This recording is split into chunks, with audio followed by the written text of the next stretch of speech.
Hi, today's poem is Dust of Snow, which is written by famous American poet Robert Frost. Poet has used bad omens or symbol in this poem.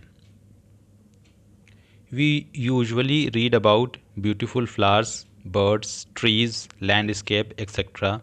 In this poem, instead of beautiful birds like nightingale, cuckoo, and flowers like rose, lily, daffodils, poet has mentioned crow and hemlock tree. हम superstition means अंधविश्वास के कारण crow को अच्छा नहीं मानते।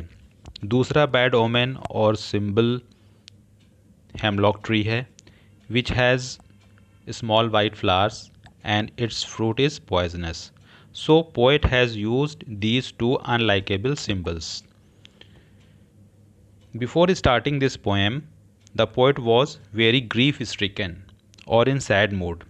He was strolling in the vicinity and occupied in his thought. और poet एक पेड़ के नीचे खड़े हो जाते हैं और वो पेड़ हेमलॉक का होता है। हेमलॉक ट्री के नीचे क्यों खड़े होते हैं? Because the area where he lived is surrounded by hemlock tree, means the area of New England in New Hampshire, United States is full of hemlock trees. Now let's get started. It is a short poem of 8 lines only, that is 2 stanzas with 4 lines in each stanza. This type of setting is known as quatrains. The way a crow means a crow came flying and sit on the branches of hemlock tree shook down on me. By the movement of the crow कोई चीज़ ऊपर से गिरती है.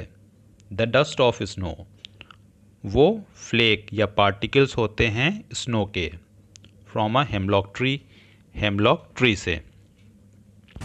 Has given my heart a change of mood, जिसका poet के दिल पर प्रभाव क्या पड़ता है कि पोएट का मूड चेंज हो जाता है, मीन्स रिफ्रेश हो जाता है, अपने सैड थॉट से बाहर निकल आता है. And saved some part of a day I had rued, and due to this little activity by the crow, poet अब रेस्ट ऑफ द डे के लिए चीयरफुल हो जाता है. और पोएट का कहना है कि due to crow my day was saved. Now अब हम देखेंगे पोइटिक और लिटरेरी डिवाइसेस जो कि इस पोएम में यूज़ की गई है. तो ऑब्जेक्ट क्या है इसमें? स्नो, क्रो और हेमलॉक ट्री. इसी तरह से जो राइम स्कीम है वो ए बी है, जिसको हम क्रॉस राइम भी कहते हैं. मीटर, आइम्बिक, डायमीटर यूज़ हुआ है.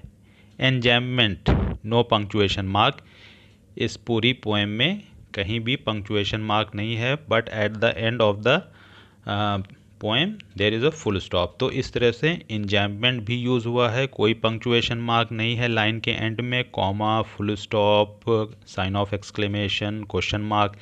एलिट्रेशन यूज़ हुआ है सेकेंड स्टैंजा के फर्स्ट लाइन में, हैज़ गिवन माई हार्ट.